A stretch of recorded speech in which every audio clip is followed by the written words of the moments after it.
So welcome to this review of the Government of WACE ATAR course exam 2020 in math methods. So not much surprising about the cover page here.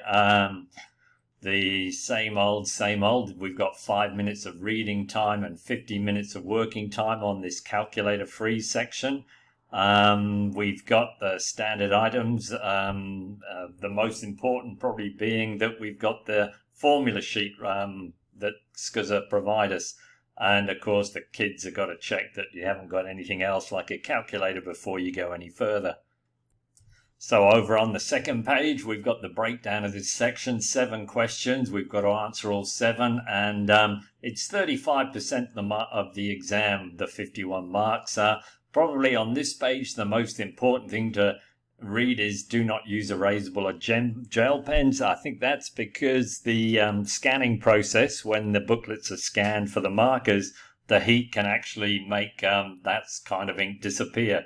You wouldn't want that to happen. And down here, for any question or part question worth more than 2 marks, we've got to make sure we show some working or justification to get full marks. So that's obviously pretty important on any question. So that would be questions worth 3, 4 or 5 marks. And then what else have we got happening here? Oops, here we are. So they recommend you don't use pencil except in diagrams, and that's it. There's some spare paper at the back of the book. Some initial statistics on this exam. So just comparing with previous years, here we go. There were 7 questions in the Calc Free, which is fairly normal. 10 in the Calc Assume, which was the lowest ever.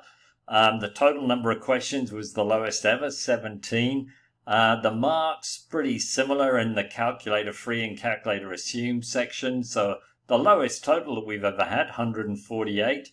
The 1s and 2s are those questions we were just talking about, where we've got to make sure that we show valid working. So these are the questions where we don't, and we can see all together on the exam this year there were 59 out of the 148 marks, which roughly is 40% of the exam, where we're allowed to basically put the answer down, and if we've got it right we'll get full marks. And there were 3 rounding instructions on the paper. They don't always attract marks, but when they do, it's kind of a pretty easy mark to round something to 2 or 3 decimal places. We'll update these stats when SCSA release the paper. We can actually do a word count and see whether it was a wordy exam. And also when the examiner's report comes out, which is typically sometime around in March of 2021, we've got to wait about 3 months for that one normally from the exam. And also the test summary stats, which are normally out at the same time as the Year 12s get their results. So